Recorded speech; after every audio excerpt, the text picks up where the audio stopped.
Sir நெரிசலுக்கு காரணம் முதல் காரணம்னா போலீஸ் சார். இந்த இடத்துக்கு அப்ரூவல் கொடுத்துருப்பாங்கல்ல, இத்தனை பீப்புள் தான் இங்கே வரணுங்கிறது இல்லாமல் அப்ரூவல் கொடுக்க மாட்டாங்க. அப்போ ஒரு போலீஸ் அந்த என்எஸ்ல பேரிகேட் போடுறாங்க, இத்தனை பீப்புளுக்கு மேலே நம்ம உள்ளே வந்துட்டாங்கிறது அவங்களுக்கு தெரியாதா? காவல்துறைக்கு தெரியாதா? தெரியுங்கிற பட்சத்தில் என்ன பண்ணணும்? அந்த இடத்துல இதுக்கு அதிகமாக நீங்கள் போகாதீங்கமா, போனால் உங்களுக்கு தான் பாதிப்பு இருக்குங்கிறத காவல்துறை எச்சரிக்கணுமா இல்லையா பொதுமக்களை? ஏன் அதை எச்சரிக்கல?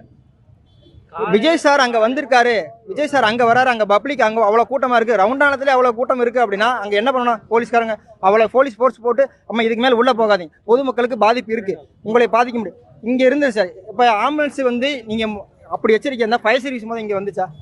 எல்லாம் முடிஞ்சதுக்கு அப்புறம் ஃபயர் சர்வீஸ் கொண்டு வந்து கொடுக்குறாங்க. எதுக்கு? எந்த ஒரு இதுவுமே இல்லை. பவர் கட்டு எப்படி ஆச்சு? பவர் கட் தடியடி முதல் காரணம். என்னோட கூட வேலை செய்கிற ஒரு நண்பர் இன்னைக்கு நான் உள்ளே போயிட்டு அவர்கிட்ட விசாரிக்கிறப்ப அவர் பக்கத்தில் இருந்தப்ப நான் தடி அடிச்சதுனால தான் மக்கள் வந்து பயந்து பின்னாடி போய் பின்னாடி இருக்கிற எல்லாத்தையும் மொத்தமாக சாட்சி விட்டாங்க. அப்போ அவங்க ஒருத்தர் மேலே ஒருத்தர் விழுக ஆரம்பிச்சாங்க, மக்கள் மேலேயே விழுக ஆரம்பிச்சிட்டாங்க. அதனால இருட்டு அடுத்து தடியடி முடிஞ்ச அடுத்த செகண்ட் பவர் கட்டு. அப்போ தடியடி பவர் கட்டுனா அந்த இடத்துல இருக்கிற மக்களுக்கு கண்ணு எப்படி தெரியும்? யார் எங்கே இருக்கான்னு யாருக்குமே தெரியாது. திட்டமிட்டு செய்யப்பட்ட இது திட்டமிட்டு செய்யப்பட்டதுன்னு சொல்கிற மாதிரி இது இன்னைக்கு தான் நடக்குதா? 4 கூட்டத்திலும் இது நடந்துகிட்டு இருக்கு. அப்பார்ட்மெண்ட் மேலே இருந்து நான் பார்க்குறேன் கண்டினியூஸாக அந்த ரோட்லேருந்து ரொட்டி எனக்கு என்னன்னு தெரியும்னா ஆம்புலன்ஸ் ரவுண்ட் அடிக்குது. இந்த ரோட்டில் வருது, அந்த ரோட்டில் வருது. இந்த கட்டு கரெக்டாக குங்குமத்துக்கு ஏற்ற மாதிரி பார்த்தீங்கன்னா இந்த ஒரு கட்டு இருக்குது. இந்த கட்டில் உள்ள வரான், திருப்பி இந்த ரோட்டில் போகிறான். எல்லா ஆம்புலன்ஸ் எம்டியாக போகுது. எதுக்காக? அந்த ஒரு விளம்பரம். ஆம்புலன்ஸ் வந்து நாங்க நிப்பாட்டி கேட்டோம் அப்படின்னா போலீஸ்காரங்க அடிக்கிறாங்கண்ணே. என்ன பண்றது? எதுக்கு சார் ஆம்புலன்ஸ் உள்ள வருது அப்படின்னு சொல்லி கேட்டோம்னா இனிமே பேசுறாங்க.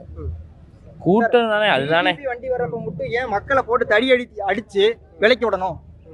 அவர் வண்டி, நான் இந்த இடத்துல நிக்கிறேன், அவர் வண்டி போயிட்டு இருக்கு.